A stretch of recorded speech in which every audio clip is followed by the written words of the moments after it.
ahead and like, comment, subscribe, and share. You already know what to do. Today, we're talking about the pros and cons of being a homeowner. I've been a homeowner for a little over 2 years now, and I honestly don't know how I feel about it. Some days I hate it, and most days I love it. I absolutely love my house. Buying a home was the best decision I have ever made in my whole entire life. I feel like a little bit lost, a little bit lost in every other category in life, but this decision right here, this what I did right here, baby, I don't regret it at all. Home values are skyrocketing faster than they ever have before, and I'm so glad I took advantage. Just in case some of you guys are thinking about taking advantage of the hot real estate market that's happening right now, I did want to do a quick home ownership series or homeowner series, because if you didn't know, if you don't know, now you know. I am a licensed loan officer, licensed in over 20 states. I do help people get financing for homes, get you pre-approved, get pre-qualified, blah, blah, blah. That's me, yes, your girl, info below. No, I'm just kidding. Buying a home was the best decision I've ever made. My home value has already increased over $80,000, and I've only owned it for a little over 2 years. What a return on investment, like for real. I was 27 when I bought my first house. Literally 20 months later, I bought another one, and I do plan to buy another one next year. Slowly but surely building my little real estate empire. My long-term goal is to at least own 3 to 5 houses. So you guys, I literally manifested my house. I didn't even know what manifestation was until about 2 or 3 years ago. But literally, and we've talked about this, I wrote my goals down in 2018 through 2022. It was my little 5-year goals that I had. And I literally wrote down, part of manifestation is writing down the details, because that matters. How do you know what you want? Like, you can say you want a house, but you don't just go out and get any house. Like, you know what I'm saying? Like for me, I wanted a big backyard. I wanted a garden tub. I wanted a walk-in closet. I wanted my son to have a big room. Some of these houses, their rooms are so small, and it's like, what am I supposed to do with this? We supposed to live in here? You expect me to live in this little room here? No, it's not happening. So I wanted to make sure, like, I wrote down, and I wrote 3 or 4 bedrooms, because I know that I either wanted another room to be either a guest room, an office, a gym, something. I wrote down 2-car garage, because I knew that I wanted to have multiple cars. And my next house, I wanted to have a 3-car garage, because I know that I want to have multiple cars. I need choices, any, meeny, miny, mo. You know what I'm saying? I'm just kidding. I'm actually not kidding, but... But yes, I did manifest my home, and I just wanted to point out that manifestation is real if you apply it right. I do have the option of selling my house, because like I told you guys, my house increased in value over $80,000. For those of you that don't know, homes are selling for over asking price, $50,000, $60,000 over asking price. I can literally sell my house right now and get a six-figure check. I did think about it. I get on fire thinking about it, but I'm like, no, because the thing is, that's not part of my long-term goals. My goal is, I'm not gonna tell you my goal, but that's not part of my goal. So we're gonna stay in the house for a little bit longer, and we're gonna do what the goal was. But one of the pros of owning a home is if you decide that home ownership is no longer for you, or something happens in your life, lifestyle changes, or a life event, like you get married, or there was a death, or whatever happened, you lost your job, you're not making as much money now, whatever has happened. The best part about real estate is that you can sell it. It's an asset, and it increases, it raises in value. You can sell it, or you can move out and rent it out. You can refinance. So like, let's say I want to rent it out and I want to profit more from my rent. I can refinance and then rent it out to a tenant and profit more, have those profit margins be a little bit higher. We can get into that in another video, because I'm smart. You might want to team up with your girl. That's why I love real estate, because you can never go wrong with buying real estate, even if it's a piece of land, even if it's a parking lot. Like, you can never go wrong with buying real estate. Get you some real estate, baby, like for real. So my house is very much like myself, naturally beautiful. It doesn't need any of the extra stuff.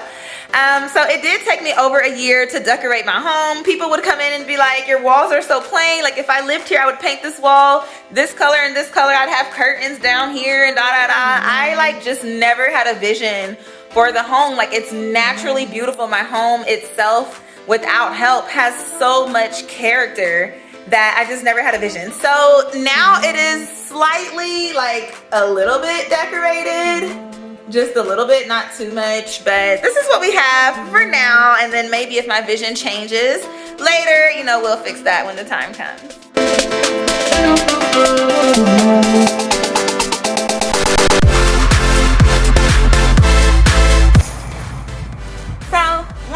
I love about being a homeowner is that I have space to garden, which is one of the hobbies that I picked up during the pandemic. I love my little, whatever this is, I still don't know, but it's growing really strong. Some cute little flowers here, and I just feel like gardening is like such a feminine hobby. Like it makes me feel like a woman again. Like, you know, I don't know, let's not get into that, but it does make me feel like a woman and I love it. Another pro or con about having a home is the HOA, which is Homeowner Association. So for me, I love my homeowner association because for one, it's very affordable. They mow my grass and we have a community pool. So with HOA, the reason I say it could be a pro or a con because some HOAs are very costly and they don't offer much for the service. In my situation, a con is that they don't really do the yard very well. So it's kind of like I have to hire somebody else to come back and go over what they did because their landscaping crew sucks. With some HOAs, it could be seen as a pro or a con because the monthly payment could be due, the payment could be due monthly, quarterly, or annually. So it depends on how your HOA runs their community. Another con of the HOA is that they have so many rules. So for example, here in my HOA community, we can't have a little basketball court. You know how some people have those basketball courts so the kids can play outside and hoop? My HOA, we can't have that. And we won't go into the reasons why, but I'm pretty sure if you're black, you know why. Another con about an HOA is that if you want, you can join the meetings. They have HOA meetings. If you want, you could be HOA president. There's so many pros and cons to the HOA. Comment below what you like or dislike about your HOA community. Let me know if y'all can have a basketball hoop in y'all HOA or not. I'm trying to see, look, I need to do some research. I'm trying to see how many HOA communities not allowing people to play basketball.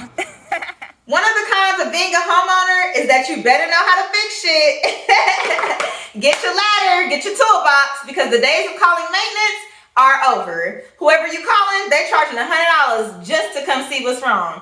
Yes, even your homeowner's insurance, even your, what is it called? Even your home warranty people, they charge a fee just to come diagnose whatever is happening to the home. So you better save that money, honey. One of the recommendations is you save 1% of the home's purchase price each year. So for example, if you have a $300,000 house, you need to save $3,000 a year for home repairs. It's very important to save money as a homeowner, and we all know we have all these savings we got to save for, right? It's very frustrating, but you got to save your money because even if something happens, so for example, my pipe burst last year doing stupid Storm Uri, whatever they called it, and called the homeowner's insurance. They can't issue a check right then and there because you said something happened to the house. They got to come see it. They got to come do all these things. It took about 2 weeks to get some money from them. You have to have your own money. Even if you're borrowing money, even if it's a credit card, whatever it is, if you don't have the money, just make sure you're saving your money because they cannot issue you a check just because you called them and said the roof flew off. No, they got to come see it. They got to schedule a time to come see it. They got to diagnose and then they got to appraise it. And then they got to, do all these things. It could take 2-3 weeks for you to get a check. Even if your home blew away and you need to go stay at a hotel, it's going to take them days to issue you hotel money. So you have to save your money when you own a home. Emergency funds? Yeah. So you have your emergency funds for if you lost your job, and then you have your home repair funds, okay? Keep those separate, okay? So home insurance is for if something happens to the home, you know, it tears apart, the roof flies off, a pipe bursts, somebody stole it, a robbery, all that's homeowner's insurance. Home warranty is something that you get for kind of like for your appliances, your refrigerator, washer and dryer, all your appliances, that's home warranty. If the refrigerator broke, call home warranty. The washer and dryer broke, call home warranty. My dryer actually did break and I didn't call home warranty. I called the warranty on the dryer and they came and fixed it for free. If I had called home warranty, they would have charged me $100 just to come see what was wrong with it. Yeah, so if you a homeowner, especially a young lady, you better have an uncle, cousin, daddy, somebody, a man in your life.